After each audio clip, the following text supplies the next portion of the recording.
Bonjour frères et sœurs, bienvenue de retour dans Matthieu chapitre 11, où on a discuté ce danger des doutes et questionnements, et comment le Seigneur décide d'aider son cher ami Jean le Baptiste dans ses doutes et questionnements. Il le ramène à la parole. Plus exactement, se centrer sur Jésus. C'est ça qu'on a besoin. Pas juste des promesses et des paroles, mais celles qui nous ramènent à la personne et à l'œuvre de Christ. Mais c'est sur cette note, cette question de Jean-Baptiste et les disciples qui sont venus poser la question, cette note-là, que Jésus veut maintenant se tourner vers la foule et chercher à les enseigner. C'est ce qu'il fait. Le Seigneur Jésus a tendance à prendre les circonstances pour enseigner les gens autour de lui. Et c'est ce qu'il va faire en rapport avec la personne de Jean-Baptiste. Mais rapidement, on va voir, c'est pas à propos de Jean. Même s'il en parle beaucoup, c'est pas centré sur lui. Et je peux vous montrer qu'est-ce qui est vraiment important de notre texte. Donc, on continue et on peut lire ceci. Comme il s'en allait, Jésus se mit à dire à la foule, au sujet de Jean, « Qu'êtes-vous allé voir au désert? Un roseau agité par le vent? Mais qu'êtes-vous allé voir? Un homme vêtu d'habits précieux? Voici ceux qui portent des habits précieux sont dans les maisons des rois. » C'est comme j'ai mentionné, Jésus prend l'occasion, ses disciples qui retournent, pour se tourner dans la foule et parler de ce même Jean. Ne manquez pas ici la répétition de la question, hein? Qu'êtes-vous allé voir? Ça ne parle pas juste de voir, visionner des physiques, mais ça parle de percevoir. C'est quoi vous attendiez de voir dans le désert? Premier exemple, un roseau agité par le vent. Et pensez pas juste à une quenouille, si vous voulez, qui ballotte dans le vent, mais l'idée c'est d'être quelqu'un qui est ballottant. Quelqu'un qui promène entre le oui et le non. Un peu comme certains enseignants de nos jours, qui sont très chambranlants, surtout quand ils sont pris au pied du mur. Qu'est-ce que vous pensez sur ce sujet? À place de tout simplement dire « la Bible dit ». Mais il revient à la charge. Encore une fois, c'est quoi est-ce que vous attendiez de voir?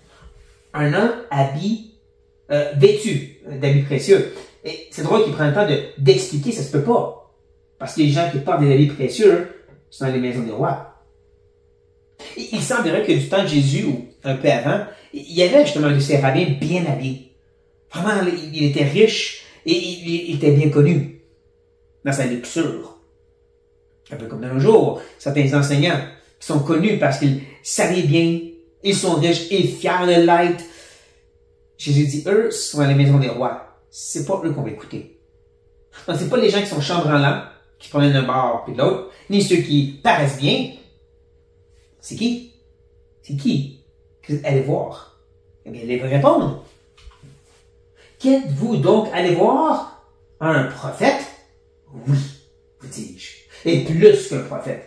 Car c'est celui dont il est écrit, voici. J'envoie mon messager devant ta face pour préparer ton chemin devant toi. Dernière question, encore une fois. Qu'êtes-vous allé voir? C'est qu'est-ce que vous percevez sur Jean le Baptiste? Qu'il est un prophète? Oui. Et ne manquez pas ici, je peux dire la parole d'autorité. Vous dis-je. Jésus parle avec une autorité que l'Éternel dans l'Ancien Testament, hein, ainsi parle l'Éternel. On va le voir revenir sur cette même façon d'approcher. Je vous dis, comme il fait dans Sermon sur la montagne, hein, moi je vous dis, avec autorité parce qu'il est Dieu. Il parle d'autorité sur comment Jean le Baptiste, oui, vous avez raison, est un prophète, mais plus encore. Alors ça c'est important. Parce qu'encore aussi, de nos jours, on a des soi-disant prophètes et prophétesses. Des gens qui pensent qu'il y a des messages pour le monsieur et madame tout le monde. Des messages pour les églises ou l'église dans ce sens large. Ou même pour les nations. Ils se présentent comme des prophètes aux nations. Jean le Baptiste était plus que tous ces prophètes-là. Pourquoi? Jésus l'explique. C'était prophétisé, hein? Il est écrit. qu'il était envoyé comme messager devant ta face. La face de qui? Le Messie. Pour préparer le chemin de qui? Le Messie. Devant qui? Le Messie. Qui est Jésus. Qu'est-ce qui rend le fait que Jean-Baptiste est si important? C'est qu'il préparait le chemin pour celui derrière lui. Manquez pas, c'est ça qui fait en sorte qu'il est plus grand qu'un prophète. Que n'importe quel autre prophète. Comme je vous le mentionner très rapidement, c'est le plus grand, mais pourquoi? Pas parce qu'il fait des miracles, des guérisons, ou sorti des démons. Parce que tellement, il n'a rien fait de ces choses. Non, ce qui est important, c'est qu'il préparait le chemin du Messie. Il pointait vers lui. Lui qui était littéralement derrière lui. Lui qui était des fois devant lui. Hein? Voici l'agneau de Dieu qui ôte le péché du monde dans Jean 1. C'est ça qui fait en sorte que Jean était plus grand. Et comme j'ai mentionné, c'est pas à propos de Jean. Parce que tout aussi rapidement, Jésus va ajouter ceci. Je vous le dis, en vérité, parmi ceux qui sont nés de femmes, il n'en est point paru de plus grand que Jean-Baptiste. Cependant, le plus petit dans le royaume des cieux est plus grand que lui. Encore, je parle avec autorité en je vous le dis. T'es qui pour parler? Je suis le Messie. Dieu est avec vous.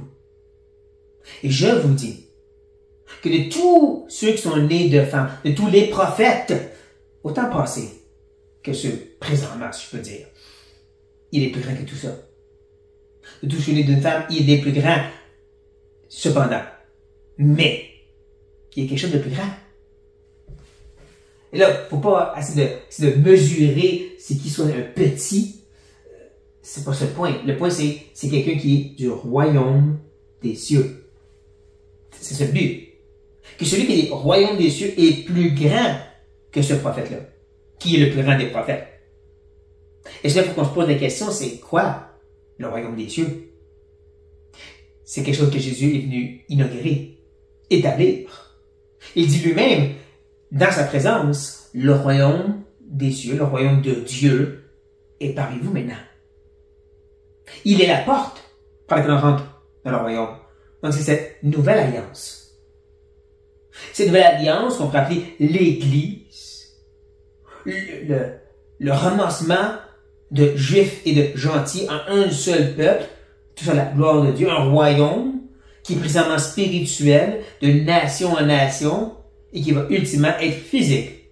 Nouvelle Jérusalem, nouveau ciel, nouvelle terre.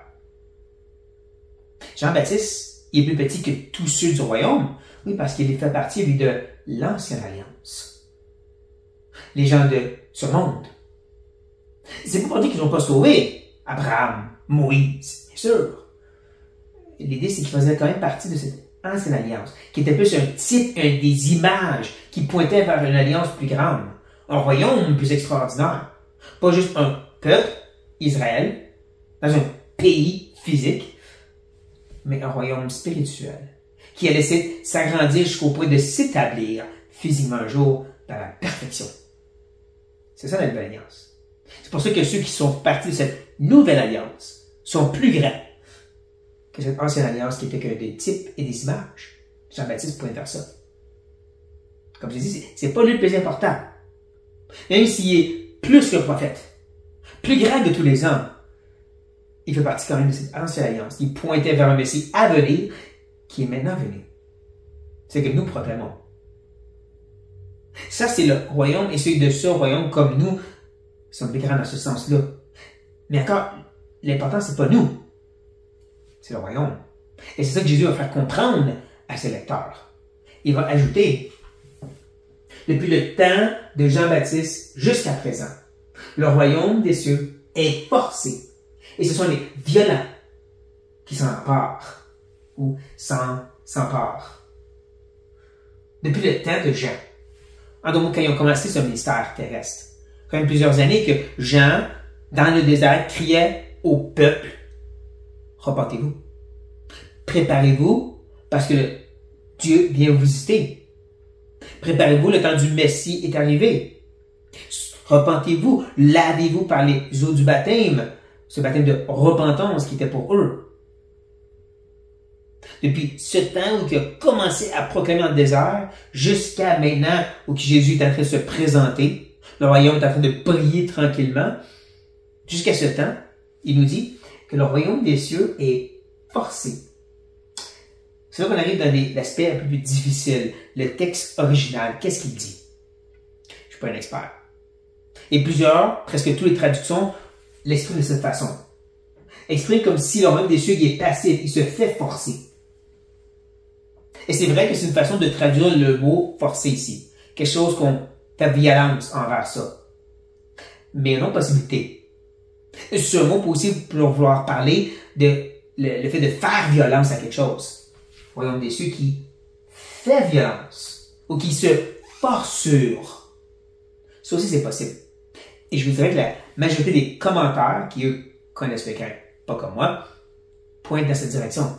Que l'expression n'est pas passive, le royaume des cieux, on le force, mais active, le royaume des cieux se force. Et c'est là qu'on revient à la première phrase. Depuis le temps du ministère de Jean-Baptiste, quand il commence à dire « Préparez-vous, le Messie s'en vient », depuis ce temps, le royaume des cieux commence déjà à prendre avec puissance de la place. De plus en plus de Juifs venaient pour être baptisés et se repentir, comme on peut lire des évangiles. Tout ça avant que Jésus commence à prêcher. Le royaume des cieux déjà commençait à se forcer sur le monde, si je peux dire. Mais là, en retour, il ajoute que ce sont les violents qui s'emparent ou qui s'en emparent. Encore ici, la traduction est un peu difficile. Et il est vrai que Jésus va mentionner cette idée des violents, et ensuite il va parler qu'ils se forcent, ces violents. Et je laisse à se demander, se force comment? Sur quoi? Certains vont voir plus cette tournure négative, le voir comme si les violents, c'est eux qui se battent contre le royaume des cieux qui veut s'établir. En d'autres mots, les chefs religieux, les pharisiens, qui s'opposent souvent à Jésus. Ou Hérode, qui avait emprisonné Jean-Baptiste. Eux se forcent, sont violents envers le royaume des cieux. Possible. Le problème, c'est que le mot s'empare parle vraiment plus de saisir ou de prendre par force. Pas de opposer, mais vraiment de saisir ou capturer. Comme ça dit ici, s'emparer. Ils en préfèrent plus une tournure positive, comme certains autres disent. Qui est en train de parler justement que, oui, le royaume des cieux est en train de s'établir, et c'est ceux qui sont prêts à prendre par force le royaume qui vont rentrer. Pas dans le sens de gagner ton salut, ou forcer ta religion, non. Mais Jésus fait un jeu de mots. Il vient juste d'utiliser le verbe se forcer, donc il utilise l'adjectif, les violents. C'est les mêmes mots grecs, juste le verbe et l'adjectif.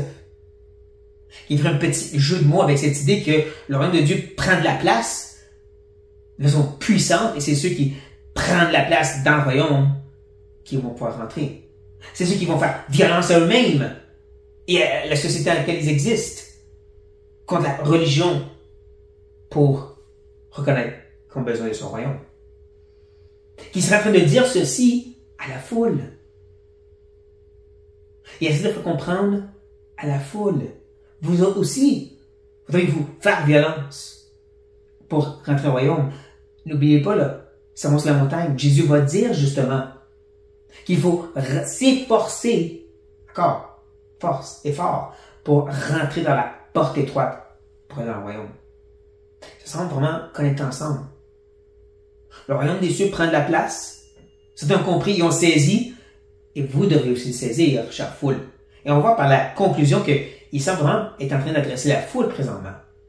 Justement, il va dire, premièrement, vous devez comprendre, car tous, les prophètes et la loi, ont prophétisé jusqu'à Jean. En d'autres mots, c'est pas juste du temps de Jean que le royaume des cieux commence à prendre la place. C'est depuis bien avant. Depuis la loi et les prophètes. Depuis Moïse et les autres prophètes d'autrefois qui ont parlé de cette idée de Dieu qui habite parmi nous. Dieu qui est en relation avec nous. Un Dieu qui veut restaurer le jardin d'Éden, mais encore mieux. un lieu où est-ce qu'il habite avec son peuple. C'est là l'idée du tabernacle et du temple ensuite. C'est dit que Dieu est parmi eux, mais c'était tellement limité, le temple, les sacrifices. Mais en même temps, c'était des types et des images et des paroles prophétiques qui annonçaient que oui, Dieu veut établir un vrai royaume avec son peuple. Une vraie relation qui ne va pas être juste faite de briques et de traditions. Depuis ce temps, le même message est partagé. Depuis ce temps, le royaume veut prendre la place dans ce grand monde ici. Et maintenant, est-ce que vous comprenez? Comme je vous ai dit, et si vous voulez le comprendre, c'est lui qui est l'idée, qui devait venir. Que celui qui a des oreilles pour entendre. Ne manquez pas à l'idée de faut entendre, faut comprendre, qui va très bien avec qu'est-ce que vous allez voir encore? Alors vous réfléchissez à c'est qui Jean-Baptiste? Pourquoi il est venu? Encore, c'est pas lui qui est important, c'est qu'il pointait vers le fait que le royaume est arrivé. Ce même royaume qui était prêché d'avant, qui est maintenant en train de se réaliser, concrétisé par la venue de Jésus. Et là, vous devez le réaliser et rentrer dans ce royaume. C'est ça qu'ils appellent à réaliser ici. C'est ça que Jean-Baptiste était venu comme par sorte de Élie pour dire aux gens, c'est le temps là.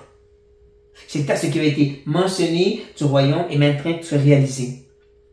Donc, qu'est-ce qui est important? C'est pas Jean-Baptiste. C'est pas les prophètes. C'est le royaume. C'est le royaume qui doit être partagé. C'est le royaume avec lequel on doit rentrer. C'est du royaume qu'on doit vivre et des lumières pour les autres autour de nous. C'est tout à propos de ce royaume. Ce royaume de Dieu, qui a été initié par Jésus, sa mort et sa résurrection, et qui est en train de prendre la place dans le monde par la prédication de l'Évangile, qui va ultimement être établi pour de bon, nouveaux cieux, nouvelle terre. C'est le royaume qui est important. C'est le royaume qu'on est appelé à rentrer dedans et vivre dedans. Pour que ce message frappe nos cœurs, chers frères et sœurs, qu'on entende et qu'on réalise à quel point c'est ça qui est important. Sur cette note, soyez bénis.